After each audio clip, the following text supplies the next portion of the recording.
I'm Robert Cooper. I worked for the Foreign Office for a long time, and then I worked for the European Union for a rather short time.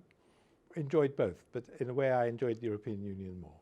The big problem in Ukraine is not the West, it's Russia. There's no doubt about that. It's Russia which has got its army in a foreign country. It's Russia which has annexed a big chunk of foreign territory. Neither the EU nor NATO has done that. On the other hand, I don't think that in retrospect we ought to be that proud of what we've done over the 25 years. The Russian mythology, which may even be true about how NATO enlargement was done against promises which were definitely never made in writing but may well have been made orally. I think there's some cause for reflection there. I'm not sure that we had much alternative, but I think there's some cause for reflection. I also think that it was a pity that arms control stopped more or less with the Cold War. It's not that since then people have built up large arsenals. In fact, most countries ran their defenses down. But I think we could actually have taken the arms control agenda further than we did, reduced the limits, modernized the Treaty on Conventional Forces in Europe, which was originally a bloc-to-bloc agreement, and just made it into a sort of general transparency agreement on military forces. And then there's Kosovo, which we talked about a bit, which always appears very paradoxically for me very high on the Russian list of Western offenses. I think that clearly Iraq was a big mess. Libya was a rather smaller mess. Maybe the Western intervention didn't make that much difference. But none of these things are things which we will write down in the history books as big achievements. So I think that we made a lot of mistakes. But does that mean that we are responsible for the mess in Ukraine? No. I think the Ukrainians also made a lot of mistakes. Ukraine was a really badly governed country over this period. One of our sins of omission was, I wonder if we could have helped Ukraine more than we did.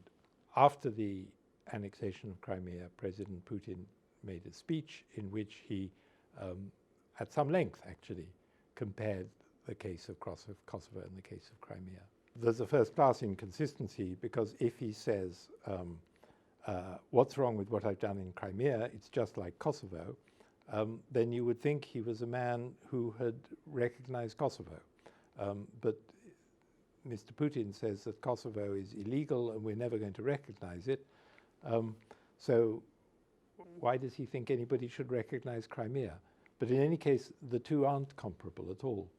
There's only one real similarity between the two, and that is in both of them, there was a moment when the legislature was surrounded by armed forces and a resolution forced through. But otherwise, there's no similarity. The NATO intervention in Kosovo, about which it's possible to have reservations, but nevertheless the NATO intervention in Kosovo followed 5 years of violence in the Balkans, and it was not unreasonable in the circumstances to fear that there was going to be violence in Kosovo at the time. It was a kind of supposedly preventative military action. Then the trouble with preventative action is you never know whether what you were trying to prevent was going to really would have happened, and whether it would have been worse than what you'd done. But we'd seen 150,000 people killed in Bosnia, we'd seen concentration camps, we'd seen Srebrenica, and I can understand the governments deciding that last time in Bosnia we intervened too late, this time let's intervene ahead. I heard at the beginning of the day that somebody had just founded a group called Historians Without Borders. And that seems to me like actually a good idea. One